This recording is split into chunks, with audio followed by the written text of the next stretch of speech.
dañoo def suñu démarche depuis 2012 ba agsi fañ agsi gouvernement bi daal di daan leen jox 104 hectares mais ñun 120 hectares la woon ministre de l'habitat ni ñu comme que 120 hectares la woon ñu jox leen 104 mën naa ko lijjanti en interne ba pare taxawal benn commission bu nga xam ni non seulement dina lijjanti problème bu Namara mais dina lijjanti aussi problème mu Xolp Dagga ensuite yeneen problème yi nga xam ni ci logements sociaux yi la war a aju ak les ZAC là les zones d'aménagement concerté loolu kon ñun ak ministre de l'habitat pare nañu ak moom. ministre de la santé aussi pare nañu ak moom parce que gis ngeen affaire technicien supérieur yi coow lii bañ naan ñi daan kenn du fi signé décret ba ñu signé ko ñi doon wax ne kenn du fi signé décret sax ñoo ñëkk a bindu formation bi commencé na te bu ñu génnee dañ leen def ay administrateur de service wala administrateur de soins te ñoom ñoo doon wax ni ñoom du ñu tudd administrateur ñoom ay infirmier d'état lañ xaw ma lan ñooñu ñëpp wëlbatiku ne ñu ngay bindu ñu nga ca mbir ma te fii ak juróom-ñeenti weer wala lu topp parce que formation en ligne la dinañu pare parce que combler nañu gap de compétences et de connaissances ñu classé leen hiérarchie A2 ñu nekk ay administrateurs donc loolu moom jéego bu rëy la bu ñu def parce que wax nañ ko fu nekk depuis époque coloniale ba léegi infirmier musul woon di mën a yi jàng rek ba xëy tudd docteur parce que docteur da ngay am bac D dem fac de médecine pharmacie de chirurgie d'odontostomato nga génn nga nekk docteur après nga mën a dugg foofu wante léegi avec la LMD te ñun ñoo xeex ba ñu yëkkati niveau recrutement au bac plus 3 avec la LMD mun nga après à partir de sa licence nga dem master parce que léegi infirmier ak sage-femme yëpp bac plus 3 la da ngay génn ak licence. li des mooy affaire carrière yi assistant infirmier yi agent breveté yi mais école de maintenance gouvernement bi créé na ñeenti hôpitaux yu bees mais problème maintenance yu sérieux moo fa nar a am ñu ne ko école Diourbel bii nga xam ne mooy tàggat maintenancier yi te Allemagne yi ñoo ñu ko moyen vers les années 70 léegi yeneen nationalité ñu ngi fay ñëw mais nañ ko yëkkati mu nekk école d'ingénieur en maintenance loolu depuis boobu ba léegi ñu ngi wër-wërloo mënuñu fexe ba ériger école boobu en école d'ingénieur rax ci doole aussi hygiène aussi war na dem niveau ingénieur mais ENTSS bi nga xam ni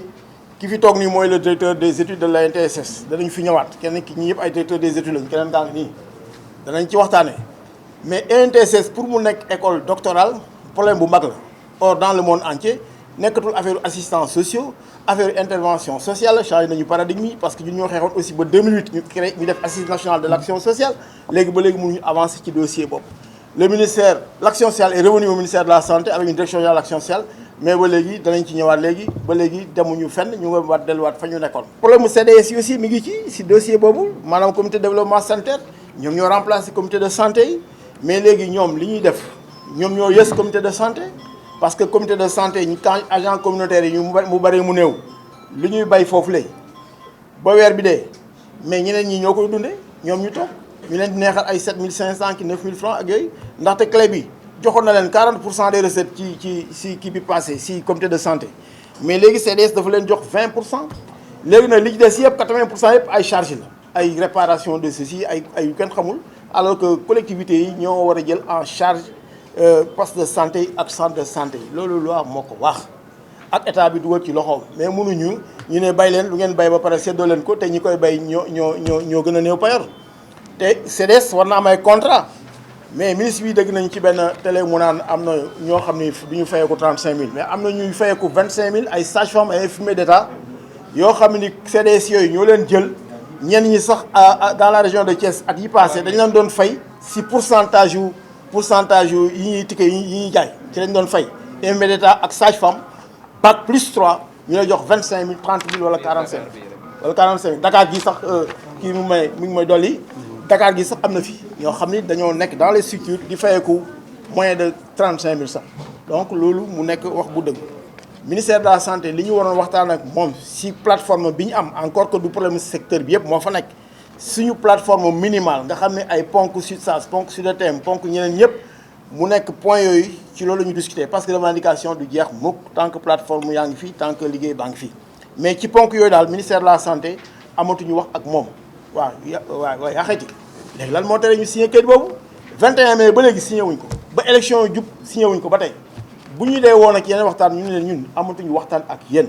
ñun tardé wuñu comme ñeneen ñi nga xam ne ñu ngi door a jóg di laaj lu nekk lépp lu ñu laaj ñu ngi koy laaj mais dafa am yoon nañu signer suñu protocole mooy premier problème bi beneen bi aussi nañu engagé négociation sur le système de rémunération parce que comme que président de la République commencé na tekk mbuus mi am na ñu mu ko tekkil ñun tam na tekk mbuus mi parce que ñun tam ci lañ bokk.